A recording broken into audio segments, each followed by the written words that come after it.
Coming up on Chasing the Natty, spring camps are just around the corner, and we're going to rapid fire through as many of those camp battles as possible today. Who do we think are the starting quarterbacks at some of the top programs in the country? Which skill position battles are flying under the radar right now? Are there any position battles that are being widely discussed that really just may not matter in the end? We'll have all of this and more coming right after this.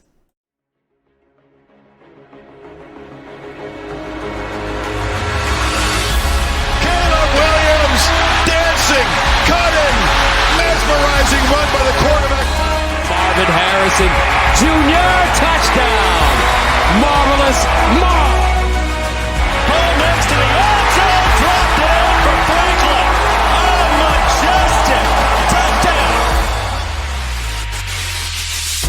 This is Chasing the Natty, a college fantasy football podcast.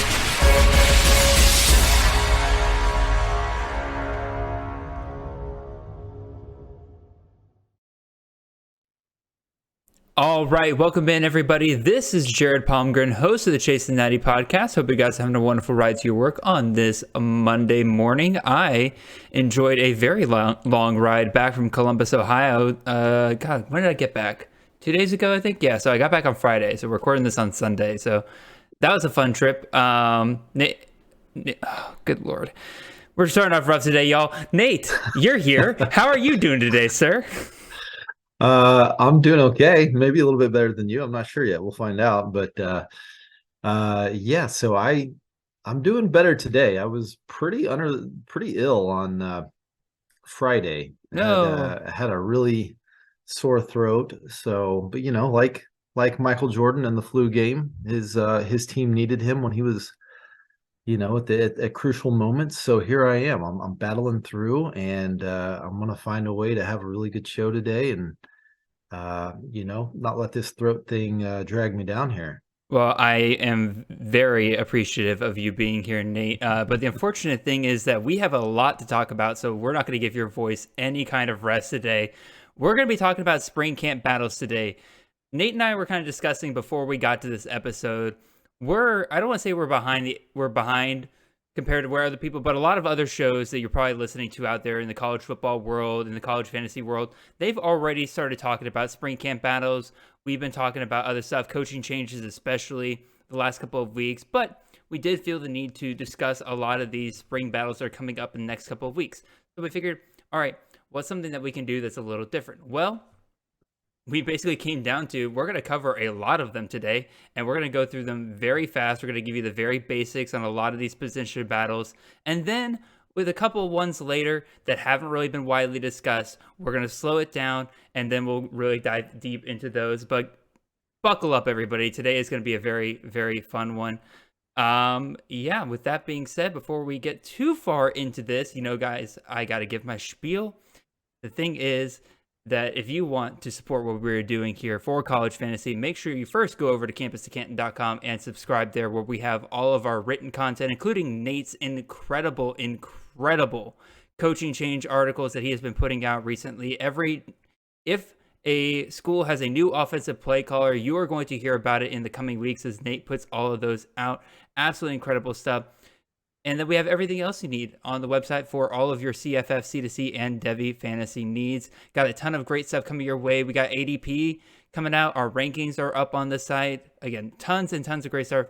Make sure you go subscribe over there. Make sure you also subscribe to this YouTube channel. Again, it's free. Not really asking much of you. Just hit that like button right down there and leave a comment or two. Again, I love discussing things with you guys down in the comments, so don't be shy. In addition, make sure you follow myself on Twitter. I'm at CFF_Jared. You can follow Nate at CFF_Nate. You can also make sure you're following the show's account, at Chasing the Natty. Again, we're trying to get to 500 followers as quickly as possible. And if you're listening to this on podcast, make sure you are following us wherever you're listening. And also, if you can, leave those 5-star reviews, and especially those written 5-star reviews. Make sure you know where that is, because we got some cool stuff coming your way that's going to be involving those 5-star reviews.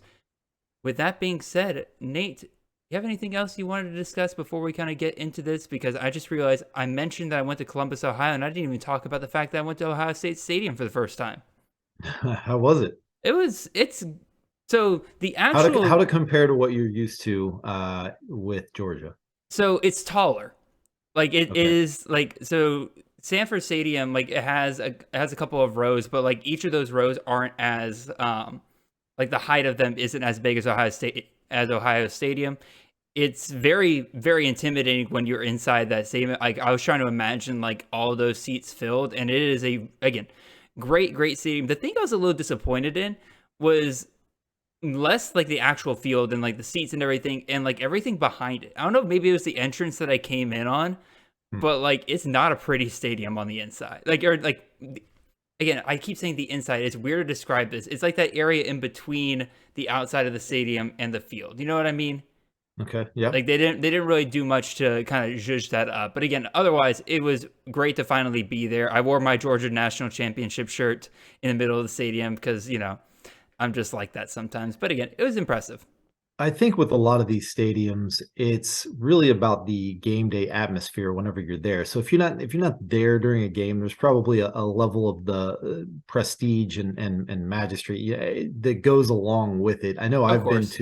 I recently went to Allen Fieldhouse where the Kansas Jayhawks play basketball, Yeah. and that's a legendary basketball place. But if you look at it from the outside, and even when you're there on the inside, you're like, God, this place is it's not all that impressive from aesthetics standpoint. But Hmm. when they fill it up with fans and it's a close ball game and it's just rocking, then it's Of like, okay, course. now I get it. Now I get Oh it. no, Sanford's the exact same way. Like if you look at Sanford without any kind of fans in there, yeah, it's not a super impressive looking stadium. It is kind of cool that Right. it's kind of built into the side of the hill, but at the same time, like, you know. But yeah, I agree with you 100%. I want to go back one day when there's actually fans in the stadium. It's just during the fall time, I do not have the expenses to travel. Sure. So, and the only reason why I was even up there is because it was a trip that was paid for by the Concrete Institute. So, Nice. alrighty. With that being said, yeah, let's get right into this main segment here. Again, today we're gonna go rapid fire on these spring battles, y'all. What's going to happen here is the first 12 that we're going to be talking about here today. Nate and I, in order to, be able to go home at one point, because if we just did our normal pace, we would be here until Kingdom Come. The first 12, we're going to limit it to 90 seconds for us to discuss. So we're going to go through these really, really quickly. Hold on to your butts. And to keep us accountable with this, I have set up a timer on the show. So if you're watching this on YouTube, you'll be able to see the timer. And for those of you listening on podcast, every time that we are finished with a segment, you're going to hear this sound. And whenever that sound goes, you are going to know that we're moving on to the next one. Even if Nate is in the middle of a sentence, I'm going to cut him off and we're going to move on. And then the last 10, again, the last 10 we kind of picked out. These are lesser discussed battles and some pretty interesting ones out there, and have a lot to be discussed. So we're going to extend the timer a little bit on those, probably about 4 to 5 minutes. And then we'll keep it going from there. That being said, Nate, are you buckled in, sir? Are you ready for this? Because I'm we're gonna go through this really, really quickly. I'm ready for this ride, man. Let's do it. All right. Again, the first couple here, just to remind everybody, these are ones that have either been discussed to death. You've heard it on a ton of different other shows, but we still felt like we needed to get our opinions out there about it, or we felt like there wasn't really that much to discuss. It's pretty easy which way this might be going. All right. Timer getting ready in 3, 2, 1. All right, first one we got up here is the UCLA quarterback battle. This is the big one when it comes to, can a true freshman start over a potentially experienced quarterback? I tend to lean towards the experienced quarterback, in which case that is Colin Schlee here. However, he is making a pretty big jump up here from the MAC to the Pac-12, the MAC to the Pac. It's a pretty big jump. I think we're going to find out pretty quickly which one of these QBs is in the driver's seat. I don't think it's going to be kept hidden for very long. Good Lord, this timer's going by so quickly because I want to save date time for 45 seconds. My last point is that, again, people keep saying that Schlee disappointed, and that's why they're on Dante Moore. I don't think Schlee really disappointed last year because he was really never 100%. And they forced him back out there because, man, Cargman was not a good quarterback. Anyway, good Lord, I can't keep up with this. Nate, go. I'm Team Schlee. I guess I'm carrying that torch for a lot of the guys at C2C. And that's no knock on Dante Moore. I like Dante Moore. It's crazy impressive to start like all 4 years of your high school career. And I think he will put up a really good fight. If we're talking specifically about week one, I like Colin Schlee. And he's going to have to show himself throughout the season. Otherwise, Dante Moore will, be somebody that could win that job later as the season goes on. The great news is that either one of these guys are going to be great CFF quarterbacks, whoever starts. All right, moving on to our next one. You heard the sound there, y'all. Nope, Nate, we got to move on. For clarification purposes, are we talking specifically about week one, or are we talking about end of the season, or who ends up being the most fantasy relevant out of the two? What exactly are the qualifications here? Which one are you drafting in CFF right now, Nate? Okay. That is how I would frame this. So moving on. Which one am I drafting first? Which one are you drafting first? Probably a good call. Yeah. Which one are you drafting first? All right. Next quarterback battle. Moving on here. Restarting the timer here real quick. There we go. We are on to the Alabama quarterback battle. Again, lots of big schools have quarterback battles here, and really this is the one that I think is the closest out of the bunch. You got Jalen Milroe. You got Ty Simpson. I am leaning towards Jalen Milroe as of right now. Again, I tend to lean towards guys who have actually started a game. Even if Milroe wasn't exactly the most inspiring quarterback in the world, that experience does mean something now. You got a new offensive coordinator, so then maybe that resets things a little bit. But at the same time, I think Milroe, with a full season of number one reps under his belt, could really be an incredible CFF asset for this next upcoming year, especially if he can improve in the passing game. Nate, go ahead, sir. So I've done a 180 on this one. I was Team Milroe if you'd asked me towards the end of last season. However, I think with the Tommy Rees hire, he requires a lot of timing, precision with his offensive scheme. I think that fits Simpson a little bit better. We still don't know what kind of player Simpson truly is at this level because we haven't really seen him. However, I know that doesn't really fit what Milroe does. So I lean Simpson as of right now. It also wouldn't shock me if we see packages for Milroe just because he's that level of an athlete. So I think that Ty Simpson is the guy I would place my bet on right now. Yeah, I wish I could pull up what the ADP on both of these guys are because they're going relatively right around the same range so far in mocks. So yeah, that makes sense. All right, there's the sound. We got to move on. Let's go on to our next QB battle here. Reset the timer real quick. There we... hold on. Oops, turn that off. Oh, my goodness. There we go. Got the timer going now. Let's go to the Ohio State quarterback battle again. We're talking tons of top-tier programs having quarterback battles here. To me, this one's not even a question. This will be Kyle McCord, who will be the starting quarterback for Ohio State. He's performed well in relief duty. He also has a one start versus Akron. To me, he's a plug-and-play guy. And he also just straight up wouldn't be here still if he didn't have some kind of security that he would be getting the starting job this year over Devin Brown. That's kind of where I stand on it. And quite frankly, I think it's where a lot of people stand right now because of where Kyle McCord is getting drafted compared to where Devin Brown is. So, Nate, your thoughts here? Yeah, this one's pretty easy for me as well. I'm with Kyle McCord. He's been in the system longer. He's actually started a game and he looks solid doing it a couple years ago. I think Brown's uber talented, but he is going to have an amazing spring and fall camp in order to take over Kyle McCord as that week one starter. So I think if you are drafting here, you have to take Kyle McCord first. But this is definitely a situation where, because of Brown's talent level, it would make sense maybe to handcuff Kyle McCord if you are one of his own, if you are an owner of him, and take Brown, late in the draft.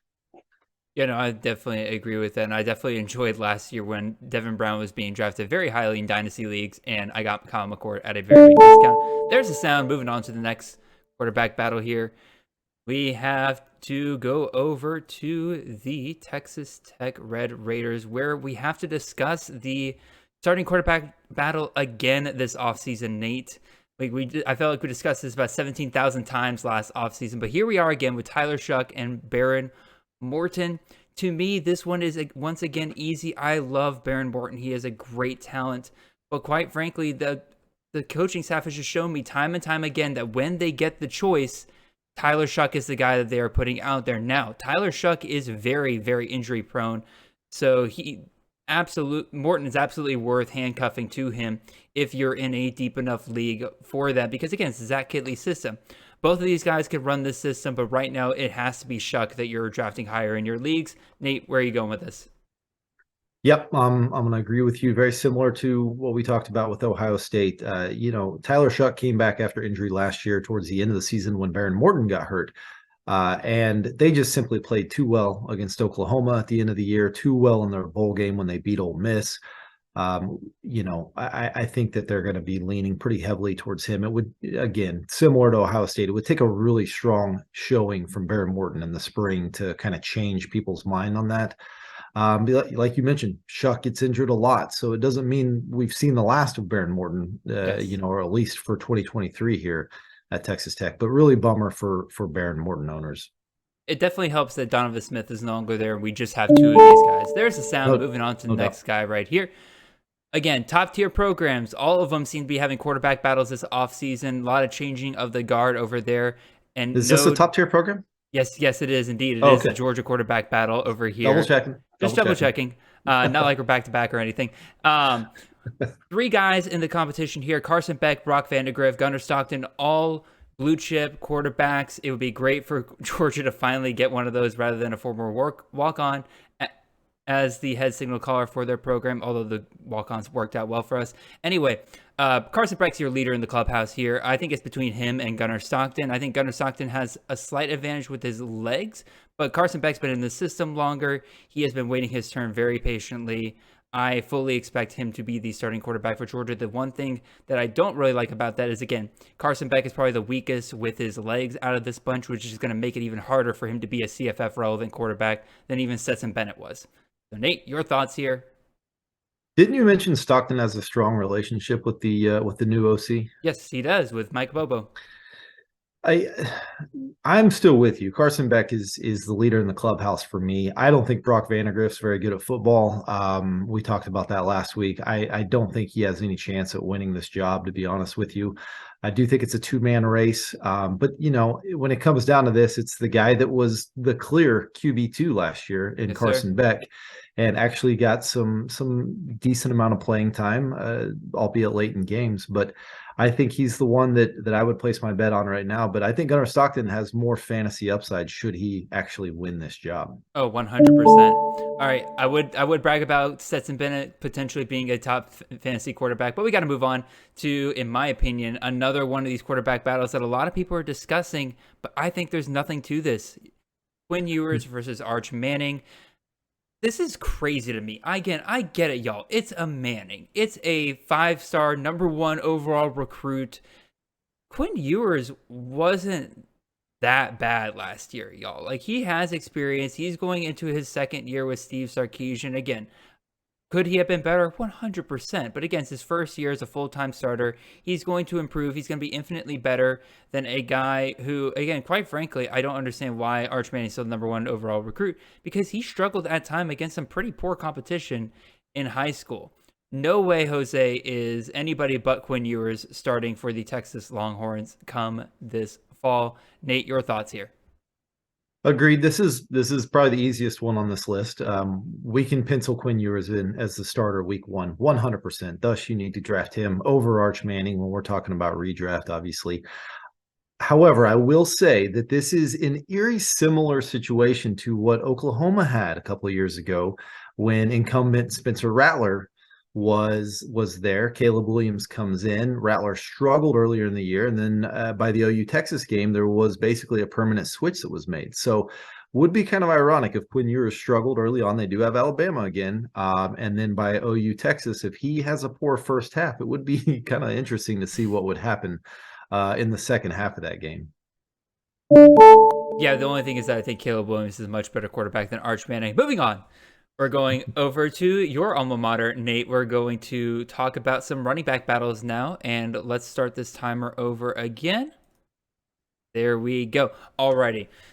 Javante Barnes, Gavin Sawchuk, Marcus Majors. Honestly, I could just throw Marcus Majors out of here. I don't think he's going to be any kind of valuable here This is down between Mr. Barnes, Mr. Solachuk, both coming in as true freshmen last year. Barnes really has a leg up because of his RB2 role pretty much throughout the entirety of last season, but things kind of shifted a little bit during the bowl game. Barnes still clearly the number one back there, but he only had 108 yards on 27 carries, while Solachuk exploded for 100 yards on only 15 carries. Both of them had a touchdown in the game.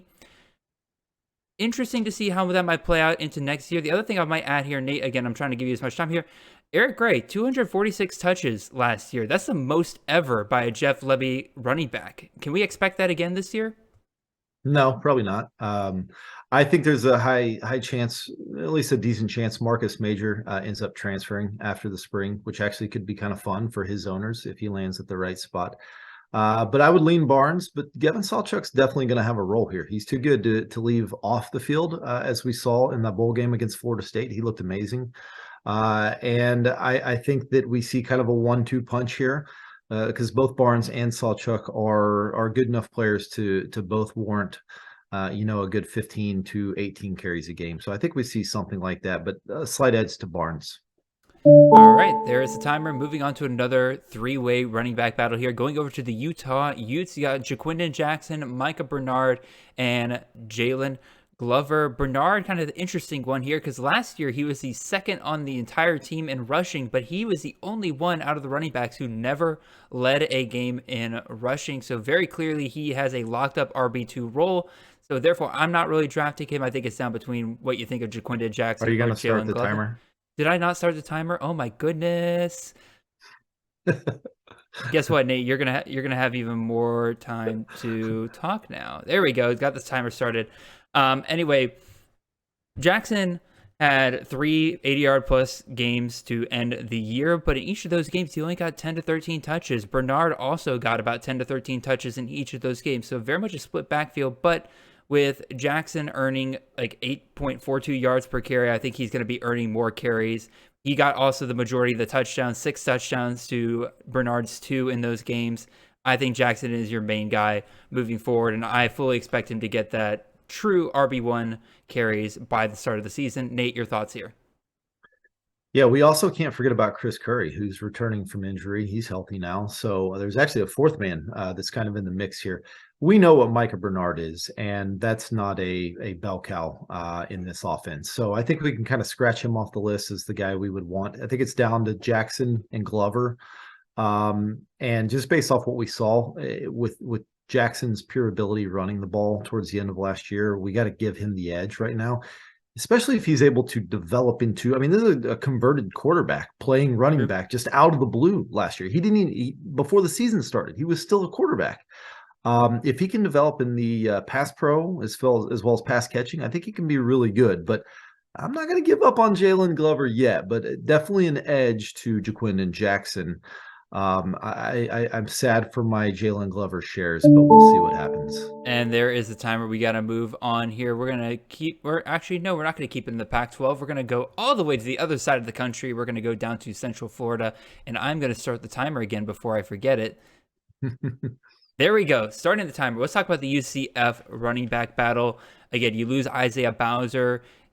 The number one running back for Gus Malzahn has been very productive for CFF in the past year. So we got to know who's up next year. And our two main options here, RJ Harvey and Johnny Richardson. RJ Harvey, another converted quarterback who used to be the quarterback over at Old Dominion, transferred over, or a quarterback prospect over at Old Dominion, now over at UCF. Again, very easy one for me here. I'm going RJ Harvey all day long here. Richardson's just too small to be a bell cow back. He is 5'9", 175 pounds. He has always been that change of pace, third down, receiving back.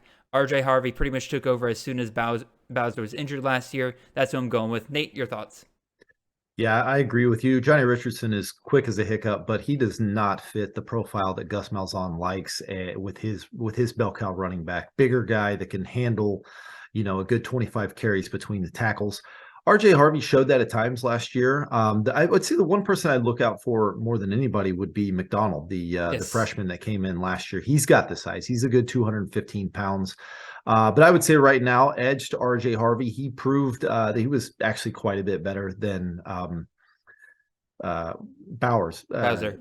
Bowser. Sorry, Oh, he was good. quite a bit better than Bowser last year. So I think if he gets a chance to be a bell cow, he's got pretty good upside in this offense. All Competing right. with the quarterback though. Yes, he is indeed. All right, moving on here. Let's go ahead and move on to our next running back battle here and start the timer, Jared. All right, this is a pretty big one. The UCLA running back battle. Again, a lot of people have talked about this one. That's why we're kind of going through it here real quick. It's a little hard to project who's up next year for UCLA. Charbonnet was the clear #1 running back and did not leave much room to project an RB2. You got Keegan Jones there, but I think Keegan Jones, much like Johnny Richardson, is going to stay in that change of pace back role. I don't think he'll be the main guy. It's down between TJ Harden or Ball State transfer Carson Steele. Harden had a great bowl game, 11 carries for 111 yards and a touchdown. Steele is definitely the more exciting prospect, but again, once again, Mac to pack, very big jump there. And also, I just don't like Steele's ADP right now. Currently RB9 in the beginning of the third round. Don't like that at all. Nate, go ahead. You didn't say who you would take first. Oh, I would take Steele first. I just don't like how Okay. high he's going. Okay, so that makes sense. Yeah, I think Carson Steele's the guy here. You mentioned Zach Charbonnet, transfer. The guy before him, Britton Brown, transfer. Carson Steele, transfer. We're seeing a pattern here. Chip wants to show everybody that, hey, if you come here, I will highlight you. I will send you on to the NFL. You will be a great back here for me. I think Carson Steele's the next man up. I do like TJ Harden's ability.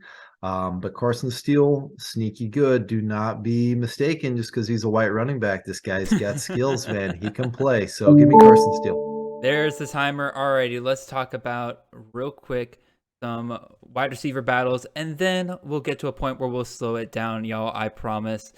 Let's go over to Maryland. And the reason why I want to get through this one so quickly is because a lot of people are talking about this one. They're like, oh, Caden Prather, Deshaun Jones, Tyrese Chambers. Which one are we going to go? Guys, last year was an absolute mess at the wide receiver position for Maryland between Raheem Jarrett, between Dante Demas, between Jacob Copeland, Deshaun Jones. Nobody really separated themselves, and I think it could be even worse this year. They bring in Kevin Sumlin. It's not like they're bringing in an offensive coordinator that we can really believe in there. Gun to my head, give me Prather probably first out of these guys, but for the most part, I'm going to avoid this room pretty much altogether. Nate, do you have any differing thoughts? Not too different. I'm kind of with you on that. I actually like Caden Prather. I'm going to go with the ability here. I think he's the most talented of these three guys, and I do like the other two quite a bit. But I like Caden Prather. I think he was misused at West Virginia. I think he's got a chance to be pretty good here. Chambers proved to be a really good deep ball threat, just kind of a big play guy there at FIU. He's taken a pretty big jump in terms of level of competition here coming to the Big Ten. So I will go Caden Prather, and I probably maybe am a little bit higher on the overall stock of this room and their CFF potential. I would not be too scared about investing in any of three of these guys just because of probably where you're going to be able to get them, which is pretty late in drafts. That's a very, very fair point. And there is the timer. And let's go ahead and talk about one last battle before we kind of slow things down here. And before I do that, reset the timer. There we go. Sorry, y'all. I'm just so excited. Let's talk about the Kentucky wide receiver battle. Y'all, I'm tripping over my words so badly over here. This is basically down between talent versus system, and in those cases, I tend to lean towards the talent, which is where Tavion Robinson is. As much as I love Barry and Brown, Liam Cohen has been very, very clear that he likes Tavion Robinson, mentioned him by name in his press conference when he was announced that he was coming back over to Kentucky. That tells me a lot right there. I think both of these guys, there's a very good chance that both these guys could be CFF relevant throughout the year. But if you're going to ask me which one am I going to invest in right now at their value, probably going to be Tavion Robinson. Nate, your thoughts? What is the value difference between these two? I haven't seen, but would you say their ADP is fairly close, or is Barry and Brown going that much higher? I don't think Barry Brown's going that much higher. Let me see if I can pull it up real quick. I'll just play devil's advocate here. I honestly, gun to my head, wouldn't know which one to choose, so I'd probably just end up getting shot. But Barry and Brown's the guy I'll choose here since you went Robinson, because I do love his talent, man. He is very talented. He showed a diverse skill set because he played 30% of his snaps in the slot versus 70% out wide. So I think that's something that staff values there, Liam Cohen especially. So he's got the ability to kind of be a playmaker all over the field, and he showed that as well as in the return game. So yeah, I think he's the closest thing to Wandell. All right, there is the timer, and just because we're slowing things down a little bit now, I can take my time delivering this information. But Nate, you asked what the ADP difference is between these two right now. In February, Tavian Robinson, currently the wide receiver 59, going in the, if I'm doing my math correctly, I believe this is the tail end of the 10th round. And then Barry and Brown is the wide receiver 65, going right at the beginning of the 13th round. Okay.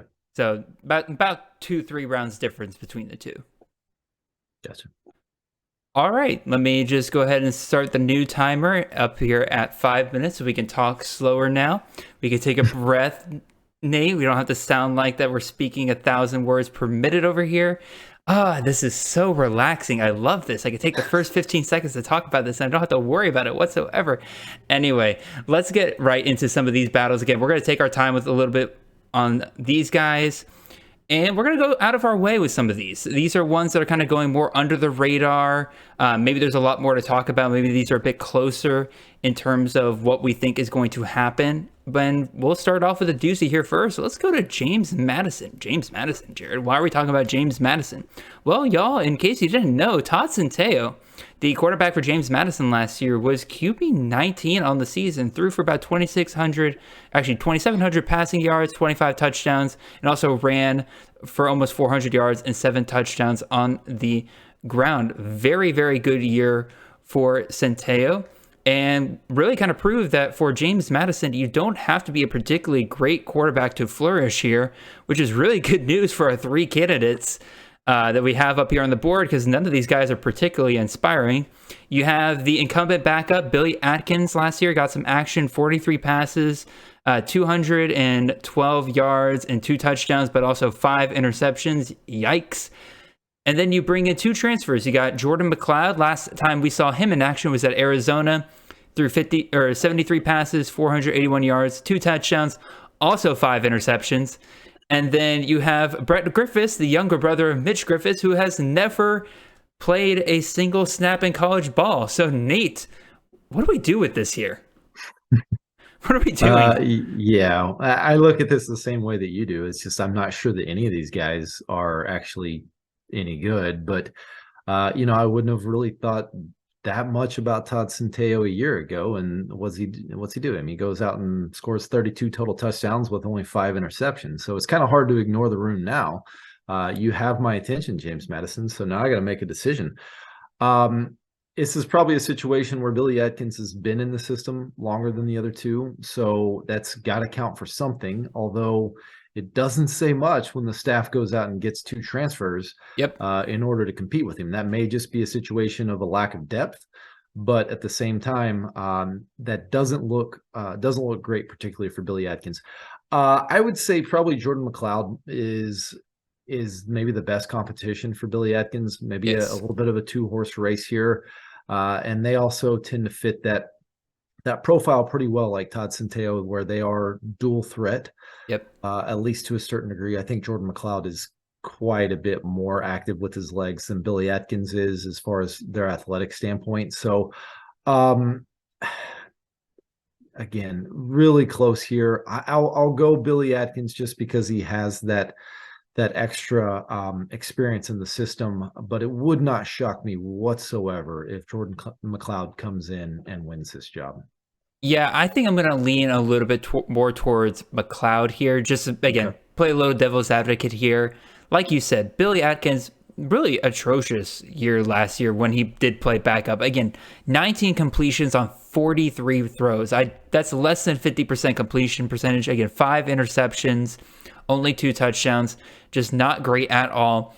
And if this was 2 other younger guys that they were bringing in, I would still be leaning towards Atkins, but no, they brought in Jordan McLeod. Jordan McLeod's been kind of a journeyman, USF, Arizona, has gotten plenty of experience from plenty of different offenses here. I think they're bringing him in to be the safe floor probably day one starter. If he continues to mess up, then maybe they give Billy Atkins a chance. But I'm definitely going to lean a little bit towards Jordan McLeod here. But the great news is that all of these guys are going super, super late in your draft. So honestly, you could probably go back to back, like in like the 20th round of your draft, and just pick up Jordan McLeod and then pick up Billy Atkins in like the 21st round. And you could probably do it even later than that.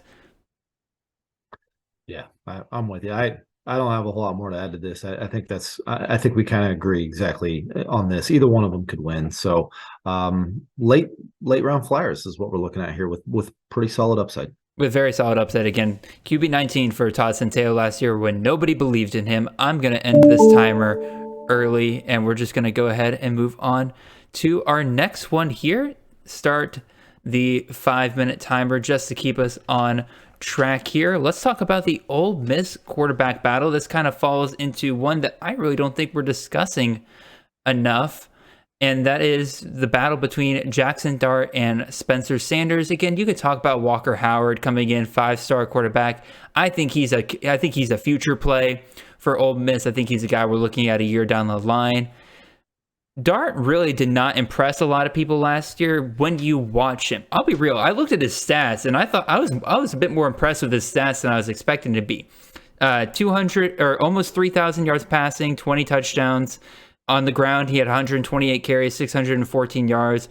Just couldn't get any rushing touchdowns for some reason. It was like throughout the year, they gave everything to Evans. It's like the opposite of a touchdown vulture. Kind of blew me away on that. The big thing really with Dart, though, was his turnovers. 11 interceptions compared to his 20 touchdowns. I believe he had a couple of fumbles in there as well. So now Lane Kiffin brings in not one but two transfer quarterbacks, and he specifically brings in Spencer Sanders, a 4-year starter for the Oklahoma State Cowboys. Really kind of tells you that there's not a lot of confidence that Lane Kiffin really has in Jackson Dart. He's going to have to earn that starting role again this offseason. But as much as I say that, I don't think this is where Spencer Sanders wanted to be per se. There was a lot of talk that, like, you know, he shopped around, looked at some of the options out there, Auburn in particular, and then he tried to go back to Oklahoma State, but Mike Gundy said, no, you entered the portal, you get your butt back in there, and you go find yourself somewhere else. You left us. I didn't leave you. Such a Mike Gundy move. Get off my lawn, guy. 100%. But that tells me that maybe this wasn't exactly the ideal landing spot for Sanders, and Lane Kiffin was just kind of taking advantage of a situation. So, Nate, your thought on Dart versus Sanders here? Yeah, this is such a hard landing spot to figure out, because you would think with his experience, talking about Spencer Sanders, with his experience and with the tools that he has, I mean, this is a guy that has a really strong arm and is obviously a dual threat quarterback. So you would think that there would be a lot of programs that would want to take him on, and It just did not appear that it played out that way when he ended up in the portal. So as far as between these two, which I am in total agreement with you, I think it is between Dart and Sanders, and these two only for the job. It's probably the toughest call of any of the ones we've discussed today, at least in my opinion. If Sanders isn't the guy, then why the hell do you end up here of all places? I have to think that Lane kind of had this handshake, this gentleman's agreement before he arrived. That, we're going to say you're going to compete, but you are definitely in the lead. That's the only conclusion that I can come up with as to why he ended up there. I totally agree with you that this doesn't look great for Jackson Dart, but I don't think they're going to. I think Jackson Dart is a good enough player to where he does not just hand this job over to Spencer Sanders. I think it's a situation where this is going to go down, and we're not going to have an answer until 5 minutes before game one. And I think it's a situation where whoever wins the job, they better continue to play well. Otherwise, there's going to be a pretty quick hook coming for him. Yeah, I definitely agree. And like I said, like looking at Dart's stats, pretty much the only thing that really stuck out was his turnovers. Other than that, again, he performed well for the most part. It's just he had some a lot of his stats were garbage time stats. So Kiffin openly was not happy with how Dart played last year. No, fair enough. But But even still, like I don't think that there's that much to clean up with Dart. Maybe a little competition will be good for him here. And again, I just looked at the ADP. Neither one of these guys are really going highly right now, which is crazy because again, if you do get one guy who is the clear starter throughout the season, Lane Kiffin's quarterback, pretty good value probably right now if one of these guys can hold on to that starting job. I think after discussion, I'm probably going to lean a little bit more towards Sanders because, again, like it doesn't make sense otherwise. Right. But I agree with you that this is very, very close. Yep, I'm with you. Slight edge to Sanders. Slight edge to Sanders. And let's go ahead and hit that timer here. Turn it off. And let's move on here. Another G5 quarterback battle because that's the kind of content we are bringing to you guys. We don't want to just talk about all the obvious ones. We're going to talk about the ones that are going to win you your leagues. And of course, that means we're going to be talking about a Central Michigan Maction quarterback battle between Jace Bauer and Bert Emanuel. Daniel Richardson, who has been the starting quarterback at Central Michigan for a while now, is out. He is transferred over to Florida Atlantic. And you leave behind two dual threat guys here. And if you can get dual threat guys in the MAC, you have to love it. The problem is some weird stat lines between the two of these guys when they got action last year after Richardson basically got injured and called it quits for the rest of the season. Bauer had far more passing than Emanuel. He had 59 passes, 35 completions, 435 yards, and a touchdown, but 5 interceptions. Also had some work on the ground, 53 carries, 312 yards, and 4 touchdowns. And then Emanuel, when Emanuel was out there, Central Michigan basically turned into a glorified triple option team. He attempted 8 passes the entire season, completed 4 of them for 54 yards, no touchdowns, no interceptions. But man, he was pretty much a running back in the quarterback position. 67 carries, 496 yards, 7 touchdowns. Granted, a lot of that came from his game against Buffalo, where he went absolutely nuts. 24 carries, 293 yards, and 3 touchdowns. But even still, like, how do we project Central Michigan here, Nate? Because again, like, neither one of these guys are particularly great passers, and it seemed like they were kind of almost working together at times last year. They're kind of being switched in and out. Is this quarterback by committee next year for Central Michigan? Because I hope not. I don't think it is. But I hope I don't lose you here for a second. But I'm gonna give an analogy. Bert Emanuel is the guy that I would go with, and it's actually pretty easy for me out of these two. Okay. You kind of hit the nail on the head when you said neither one of these guys are prolific passers. So here's why I'm going to go with Bert Emanuel. To me, in poker terms, he is what we refer to as like a straight flush draw. And he has so many different outs of ways to get a winning hand. If he wins the job outright with his rush upside, he's better than Jace Bauer, in my opinion, because we're talking about two guys that are both limited in their ability to throw the ball. Mm-hmm. If he doesn't win the job outright, because of his rush upside, he's still going to play a role here. He's still going to see the field at times, which makes him still somewhat fantasy relevant, but it makes Jace Bauer, his ceiling is now capped because he's always going to be dealing with Bert Emanuel getting snaps in some form or fashion. Yep. And I think there's even a long shot scenario here where Bert Emanuel, maybe Jace Bauer looks fine at quarterback, the running backs don't look so good. Bert Emanuel becomes your full-time running back, which we know in a Central Michigan offense is pretty fun to have. So I think that's another draw that he could have here. So that's why I say he's kind of like a straight flush draw where there's a lot of ways that he can win a poker hand here. And I think that's what makes him the more enticing player for me. That's all fine and dandy until he is playing an RB role, but Fantrax doesn't have him listed as a running back. So the only place you can play him is the quarterback position. Quite frankly, you never want to play a running back in your quarterback position. At least that's how I would think. Did you see what he did against Buffalo? Yeah, I know. Like that out of your quarterback? You're right. Okay, yards and fair. No, I get your point though. That's a stretch, but that's what I'm saying. That's the long shot play there. I don't think that's going to happen, but his rush upside is really tasty, man. Yeah, 100%. I don't really have anything else to say. Again, I agree with you. I would probably lean Bird Emanuel out of this bunch. But again, I think either one of these guys, if they start because of their dual threat ability and because it's the Mac, you get a little bit better in the passing game. I think either one of them will be a great CFF asset to have. Yep, totally agree. All right, move on sound. Turn off the timer. Turn it back on. Trying to remember to make sure I check everything off on the list. I need a producer. Can we make that happen, C2C? Can I just have a producer here to click all the buttons? Anyway, let's talk about a running back battle that I have become the villain of, apparently, and that is the Houston running back battle between Alton McCaskill, Brandon Campbell, and Stacey Sneed. They also got a 4-star running back coming in for this class. I forget his name off the top of my head. I thought I had written it down, but apparently I did not. So the question here is not, in my opinion, if McCaskill is going to be the leader in carries. I think everybody agrees that when he is healthy, he's going to come back, he's going to be the leader in carries. To me, the question is, how much can he separate from the rest of the pack? Brandon Campbell brought in basically to replace Alton McCaskill last year after McCaskill went down. They basically just went shopping in the portal and said, hey, you're the best available option. Let's grab you. He wasn't super impressive. Stacey Sneed, on the other hand, he's been there for a couple years at Houston.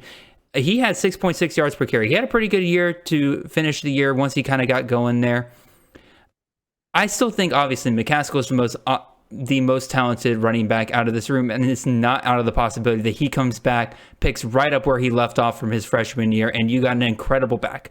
I had this weird idea in my head that Dana Holgerson was like this always tries to do a running back by committee, kind of like Billy Napier or something like that. I don't know where I got that from, so I was wrong on that front. But now the thing that is kind of holding me back is, one, is McCaskill the same after the ACL tear? We've seen some guys just bounce right back from the ACL tear and they're totally fine. But also we've seen guys who get an ACL tear and they're just never quite the same. But even if he is fine, is the coaching staff going to be more cautious with him in the future? Are they going to not going to give him the volume that he was seeing his freshman year? Because again, you got guys like Brandon Campbell and Stacey Sneed, again, not impressive guys, but they'll get the job done, especially Sneed with his 6.6 yards per carry last year. Nate, I know you're a big Alton McCaskill fan. What are your thoughts on this? Why is McCaskill going to come back and basically take over the Cougars once again? I don't know if I would say I'm a big Alton McCaskill fan. I'm just not a fan of Brandon Campbell or Stacey Sneed. So I just don't think that I don't think either one of those guys are of nearly the talent level of Alton McCaskill, or have even proved what Alton McCaskill did 2 years ago, whenever he just kind of really made a big splash in his true freshman season. I think he scored 16 touchdowns. I think he had around 900 yards, 16 touchdowns. So really strong freshman year. I think your point about the knee injury coming off and not knowing exactly what we're going to get is well taken. My only rebuttal of that is that I believe it did happen in the spring. Yes, he has had plenty of time. Yeah, so it's not like it happened last September, October. So he's got an extra few months to be able to rehab and get back to where he needs to. And I think this is likely a situation where maybe in the non-con we see them kind of ease him into it, and then he kind of takes off in conference play and ticks up an extra 5 or 6 carries a game to around 20 or so. And he's a guy that's good enough receiving in the pass game that he could be involved in that as well too. So I think that's nice. But yeah, we're talking about which guy will we draft first. It's clearly in Alton McCaskill in this case, and I think you would acknowledge that too. But I would he's not somebody I would handcuff, and he's somebody I would draft fairly confidently, in probably the middle of around 15 to 20, something like that. Be able to take him and feel pretty confident with that type of value. So currently he is going as the RB41, and it looks like it's going right about the round 8-9-ish range. I can't do the math off the top of my head, so probably a little high for your taste and everything. Yeah. But again, all your points well taken. The only thing I'll kind of add here, and we're gonna run out of time here, but we've been shorter on the other ones, so we can spend a little bit more time here. Donovan Smith comes in you've had Clayton Tune there. Clayton Tune can be a dual threat guy, so you can easily kind of rebut this and say like, well, McCaskill did it before under a dual threat guy in Clayton Tune, but Donovan Smith really can run with his legs, and to me, that is just one more body in that room that's going to take away volume from McCaskill potentially. You have any kind of thoughts on that, Nate? I think Smith's going to be more of a factor around the goal line, less so running the ball that much. So I think it could potentially cap the ceiling of touchdown potential, but overall, I don't think it's going to really impact the flow of the game. Okay. Fair enough. Look at us kind of coming together on Ultimate McCaskill a little bit there after a little kumbaya moment there. Let's go and talk about Misters, all the misters at Texas. Sirs. Oh my goodness, y'all. I don't know what's up with me today. Texas running back battle. Let's talk about these guys. Jonathan Brooks, Cedric Baxter, Keelan Robinson. We can also throw Jaden Blue in here, but I think pretty much after the bowl game, when you don't have Bijan anymore, that's your chance to really kind of show your stuff. He didn't get a single carry. It was Jonathan Brooks, Keelan Robinson, and Ewers out there. And quite frankly, Brooks and Keelan Robinson didn't really have great games either. But the fact that you didn't even get on the field, I think it's pretty much over for Jaden Blue, especially when you have the uber talented Mr. Cedric Baxter Jr. coming in. How I see this playing out is to start game one, you have Brooks. And I personally would not be drafting Baxter at all in a redraft league. And here is why. I fully expect Baxter to take over at some point this year because just how talented he is. But I have no idea when that is going to be. And are you willing to hold on to him on your redraft roster for that long? Just so you can have a couple of good games near the end. And shoot, maybe at that point, he might be the leader in carries, but maybe still a split backfield between him, Brooks, and Robinson. If you're going to take a Texas running back, I would personally lean towards Jonathan Brooks, taking him pretty late, and then just hoping that he holds on to the job for the rest of the year. I hope that makes sense. I feel like I'm saying something confusing here. Nate, am I coming across as crazy here?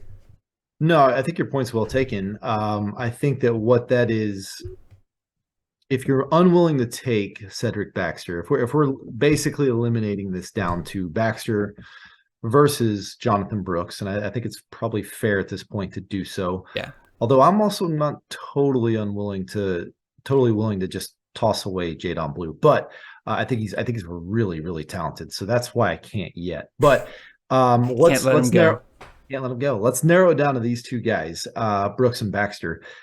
If you're willing to say, well, I can't take him in a redraft because I don't know when he's going to take over, but you're convinced in your mind he is going to take over at some time, then you're not going to be you're definitely you're going to miss out on him because somebody's going to take that chance. Yes. I think in redraft somebody's going to be willing to take that chance, and I think it's justified that they do because we know that Steve Sarkisian really doesn't like using running back by committee. That's never been his thing. Bishop was a monster at Washington, and his running backs at Alabama were also just total volume hogs. So I think that's what we probably see here as well.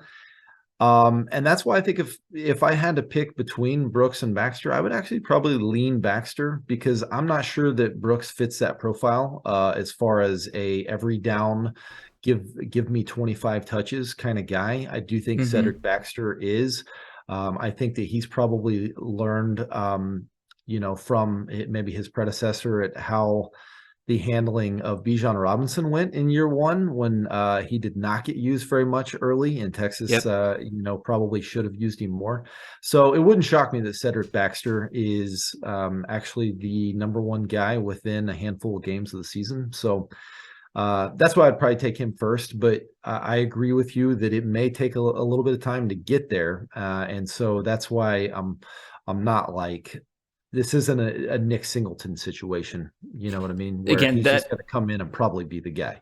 Well, again, that Nick Singleton's like what I can't get out of my mind and everything right now is the fact that like it took Singleton a little while to kind of get going at Penn State. Like, again, because they had Kavon Lee there. Katron Allen ended up being better than a lot of us were kind of expecting there. Right. And quite frankly, we still, I don't think even going into this year, we could talk about that next week if we talk ADP and everything like that. I don't think we can really count on Singleton as like a true workhorse back there. I feel like Cedric Baxter, again, because I just don't know when he's going to take over. I don't know what kind of value I'm getting. And quite frankly, if he continues to go, I mean, he's not as bad of a value as Singleton was in redraft last year. Maybe that changes as the year goes on, but definitely I'm going to keep my Singleton. You say Singleton was a bad value last year, but he still got those owners 1,000 yards and 9 touchdowns, that's not terrible. To be fair, a lot of that came in the bowl game, so those owners never really saw that. Okay, fair enough. So, all right, there's the timer. We can go ahead and move on here. And let's go to another running back battle over on the West Coast, and let's talk about the USC running back battle. You got Marshawn Lloyd, and you have Austin Jones, who's coming back from last year. What was that? Timer. Thank you, sir. Thank you, sir. No problem. Timer. There we go. So here's my thing about this. I like Marshawn Lloyd. I was very impressed with him last year when he finally really got healthy and had his chance to be the number one back for the Gamecocks for all of 4 games before he got nicked up again, and then they basically gave up on him the rest of the season, hence the reason why he transferred out. Here's my thing. I think all of us like Marshawn Lloyd, and I think we're starting to count out Austin Jones just a little too quickly, because this is a case where it's like all of us in the CFL industry like the same guy. So because of that kind of echo chamber there, we just start assuming that, oh yeah, Marshawn Lloyd will be the guy. But like looking back at Jones after he took over for Travis Dye last season, he averaged in the last 4 games 24 touches, 125 yards, and his big problem was that he just couldn't get touchdowns. He only had half a touchdown per game out of those last 4 games, but like his stat line in terms of touches and yards was not bad. And so I don't think, again, I like Lloyd. I think he'll be the better back out of these two. I think he has decent value in ADP right now. I think his ADP is RB30, 7th round value right now. I'm fine with that value for the most part, but at the same time, like, you have to take that knowing that there's a better chance that people are given credit for that Austin Jones could still be the number one back here. So Nate, your thoughts here? Yeah, this kind of gives me flashbacks of when Eric Gray transferred in Lincoln Riley's last season to Oklahoma. Yep. Everybody wrote off Kennedy Brooks, and I was one of those people really that did a lot of that and thought Eric Gray was just going to come in and be the guy, and that didn't happen. Kind of a similar situation here. The only difference is I don't think Austin Jones is nearly as good as Kennedy Brooks. So I had kind of written off Austin Jones going into last year just because I didn't think he was any good. And I'll admit he did look better, at least in the games whenever I was watching him play. To my thoughts on that, he still ended up 3rd as far as efficiency of the 3 running backs that got carries for USC. So I think he just benefited from being in a much better offense than what he's seen at Stanford recently. But I still question if he's really that good of a back. I don't think he is talented enough to keep Marshawn Lloyd off the field, who I think gets better and better each year away from his knee injury that ended his freshman season before it even got started. So I lean Marshawn Lloyd. I lean him pretty heavily here. I think he's pretty talented. And I just don't think Jones is a good enough player to keep Lloyd off the field. So I still think it's going to be Caleb Williams, Heisman run 2.0. There's a chance that they're going to want to get him the second just because nobody's done that in forever. So we'll see. But I definitely lean Lloyd here. I'm showing my age a little bit here, but didn't Lamar win it twice in a row? No, but only one person has won it twice in a row, and that was the old Ohio State player in, I don't know, like the 60s or something. It was forever ago. Okay. I was saying I knew Lamar won it at least one year. I think he was a finalist the next year. They just didn't give it to him again. It's like actually no, Bryce Young didn't even make it to the If you we're total tangent here, but if you look at Lamar Jackson's numbers, I think he was actually better the year that he didn't win it. That's hilarious. Followed it up, but it's so hard to win it 2 years in a row because people just write you off the next year because like, well, he's already won it, so no need to give it back to him. Exactly. It's terrible TV ratings for the same guy to win it twice in a row. Yeah. Back on track here again. USC battle. I pretty much agree with everything you said, Nate. Again, I just want to caution everybody that I think we need to be careful, take a step back, and say like, hey, just because we all like the same guy doesn't mean that the coaches are going to like the same guy. Like we gotta keep an eye on this throughout the spring. If we start getting wind that Austin Jones is getting those number one back roles, I think we do need to listen at that point. I think that's fair.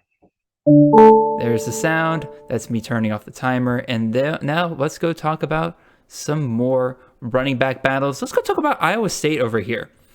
This is, man, you had Breece Hall, David Montgomery, just great CFF backs for years. And last year we spent so much time trying to figure out, like, alrighty, who's gonna take over for this year? I was on Jared Brock, even though he hadn't performed well to that point. I was like, you know what? He's the next man up. But I also did like Cartavius Norton. I took him in a lot of CFF dynasty drafts last year. And now we're pretty much back in the same point. Nobody really took over that Breece Hall role last year. Is very much by committee, which is interesting to say the least. We haven't really seen that from Matt Campbell really in a while.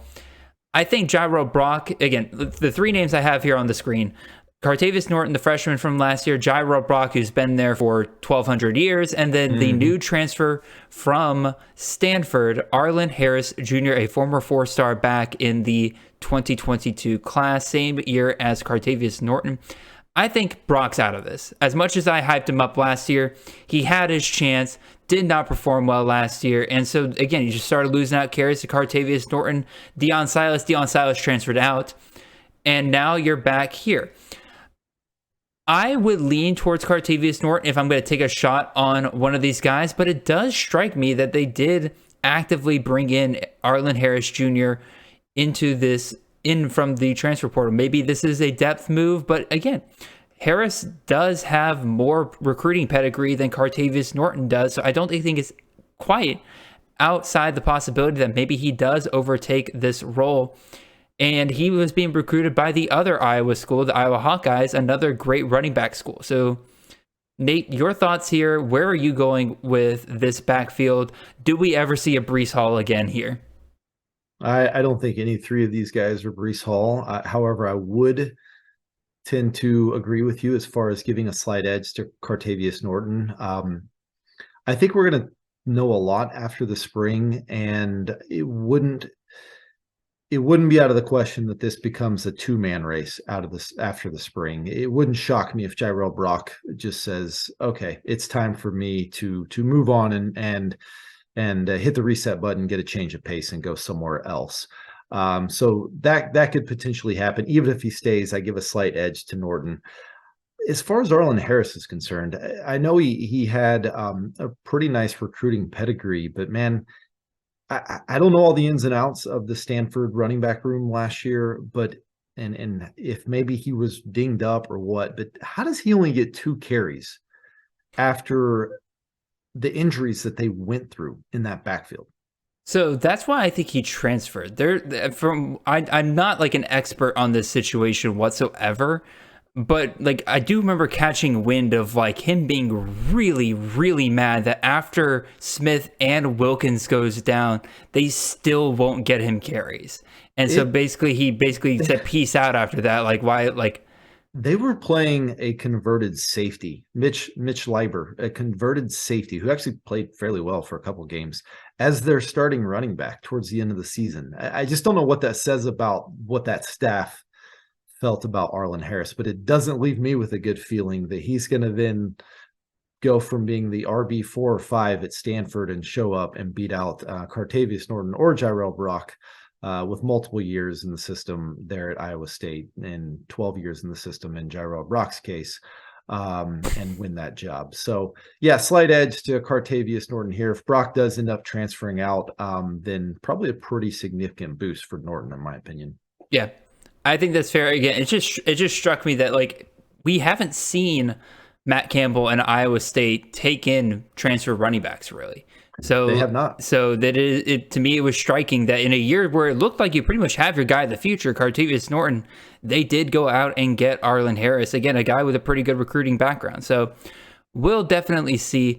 We'll go ahead and hit that move on sign, reset the timer, and let's talk about two more wide receiver battles that we can hit on here.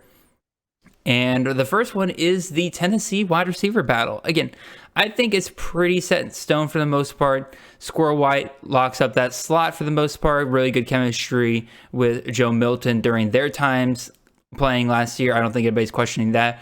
Brew McCoy, third on the team in receptions last year. I think it's pretty safe to say that he'll probably lock up one of the outside positions. It's that final spot between Dante Thornton and Ramel Keaton. And quite frankly, Nate, I know you're similar minded of me here. We're neither one of us are truly big fans of Brew McCoy as a talent. I don't think he'll be a guy like I don't think he'll be as good as Cedric Tillman on the outside. So I am kind of interested in this other outside position here, because I think between them and Squirrel White, you could have two CFF relevant wide receivers for Tennessee. The question is, does Tennessee go with Ramel Keaton, who's been in the system for a couple of years, performed well last year? Or do they go with the talented guy in Dante Thornton on the outside? A speedy guy, by the way, as well, which is great for this Tennessee system because, again, they love their guys that can just beat corners on the outside in a straight line path. Nate, your thoughts here. What do you think about Dante Thornton versus Ramel Keaton for that final spot? Yeah, I think you bring up a great point. Because Squirrel White is the one that's different out of these four. He plays the slot. It does insulate his value some. So you're kind of guaranteed that he's going to be that slot guy. So I do think we may be getting ahead of ourselves a little bit on the Squirrel hype. Maybe I started that, and maybe Chris also started that. I don't know, but it does seem to be getting maybe a little bit out of hand, even from where I thought it would end up. When I wrote that article last year about him being a good dynasty sleeper, I was thinking he might be like a 10th or 12th round draft pick this year. I didn't realize people were going to be like, yeah, I'm going to take him in the second and third round. So do you know what his ADP is right now? I don't know. I just saw in a recent draft, Squirrel White went in like round 3 or something like that. So currently ADP wise, he is the wide receiver 13, and he is going in the in the second half of the fourth round, or the third round, excuse me. No, fourth round. And that just seems to be climbing. Yes. So he might be a first rounder by the time the season gets around. I don't know. But as far as the other three, to me, so mute us right now, Chris K, because you're not going to like what I'm going to hear. But you've heard it enough, so you're probably used to it. I think these three guys, Brew McCoy, Dante Thornton, and Ramel Keaton, are all basically interchangeable. I think their value should all be the same. I don't think McCoy or Thornton should be going any higher than Ramel Keaton. I think you're crazy if you're taking these guys before round 10, even round 12, in my opinion. I get why you want to, because it is this offense, because it's this Baylor veer and shoot, it's Josh Heupel. There's a lot to like about it. But I think that the staff may see these three as interchangeable. And I don't know that any one of the three is going to just totally separate. I will say Dante Thornton is intriguing because he fits this system so well, and that he is a straight line burner, deep threat. And that's what they want. They want to be able to spread the field and take the top off the defense so that it'll open up the run game. So of the three, he would probably be the one that I would maybe invest in the most. Well, he is currently going third out of the Tennessee wide receivers. Again, we talked about Squirrel, wide receiver 13. Brew McCoy currently going wide receiver 34 in the 8th round. And then Dante Thornton going as the wide receiver 39 in the 9th round. Okay. So both of those are probably too high for me. Yeah, 100%. Especially I think we've seen Ramel Keaton's going undrafted.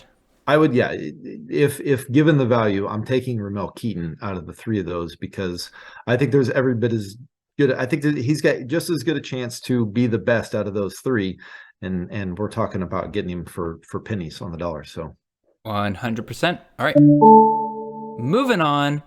Chris K And hated that so much. oh, 100%. I bet you he turned off the pod as he was listening to that because he just couldn't take it anymore. Anyway, one last one we'll talk about over here is the Louisville wide receiver battle. Again, why? Because it's Jeff Brom. We've talked about this before when we were talking about the coaching changes. One of these wide receivers historically is going to be in for an incredible season for CFF because Brom loves to feed one guy. The question now becomes, who is it? The one that people have really kind of gravitated towards is Jamari Thrash. Jamari Thrash, quietly, in my opinion, had a very successful season for the Georgia State Panthers going, where did he go? He was the wide receiver 22 in last year's CFF. So you bring him over to Jeff Brom. You also bring in Kevin Coleman, a 4-star wide receiver who followed Coach Prime over to Jackson State. The year after, when Coach Prime and everybody leaves, he says, I'm not going to follow him to Colorado. I'm going to go forge my own path with Jeff Brom in Louisville. So interesting change of pace there. But again, those are two transfers guys. What about the guys who are already there? Well, Amari Huggins Bruce is still kicking around over there. So Nate, out of these three guys, who are you investing in right now? Thrash makes the most sense in my opinion, but at the same time, we talk about some of these guys with the ADP values. Thrash is going much higher than Kevin Coleman or Amari Huggins Bruce. Your thoughts on that? Yeah, when I saw that Jamari Thrash was transferring here, I went back and looked at his stats, and you're right. You talk about the sneakiest top 25 wide receiver maybe that I can remember. I looked at his numbers, was like, holy crap, I do not remember him being this good in 2022. So yeah, I think we're all three are on level playing ground because it's a new staff. And with Brom coming in there, nobody's really proven anything yet. So I kind of do favor Jamari Thrash because he went out and got him along with Kevin Coleman. Yeah. But I have serious concerns with the Kevin Coleman, and granted, I get it was year one, but if you can't produce at the level that he was at there before with Dion at that FCS level, if you can't produce there, I don't know that I trust that you're going to be able to produce going up a level to Louisville here. So that's why between the two of them, I lean Jamari Thrash. So then it becomes down to Huggins Bruce versus Thrash. Man, Huggins Bruce has yet to do anything, and all I do is hear about how great this guy is at playing football, and I don't ever really see it that often on the field. And so with Brom coming in and pick and hand picking Jamari Thrash here, that's why I have a slight lean towards him. I will say, when we're talking about value here, I might actually take Chris Bell, who was a true freshman there last year.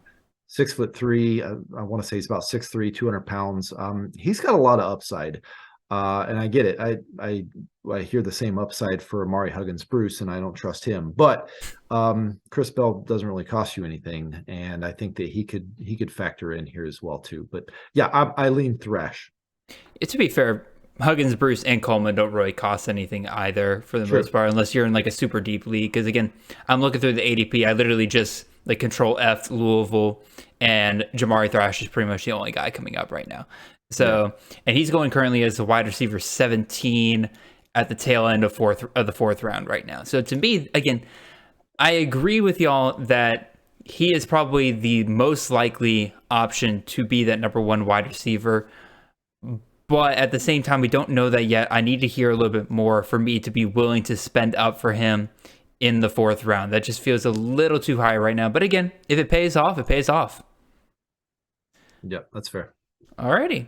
We're just going to go ahead and turn off the timer one last time because Nate and everyone listening, that is the end of our show.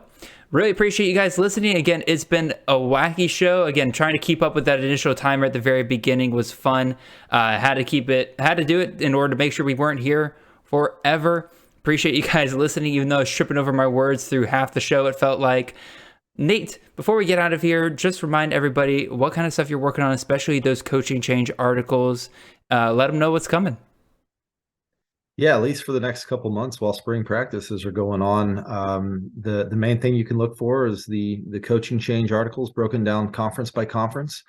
Just kind of gives some raw data into each new play caller at each program within that conference, what their history looks like, what their track record is from a CFF perspective, what coaching staffs they've been influenced by, and what their own coaching tree looks like. So just a good way to get a feel for kind of how that landscape is going to look like for each one of those programs with the new play caller. So, and then you can just kind of come up with your own thought process from there on which guys you think might be a good value in your drafts.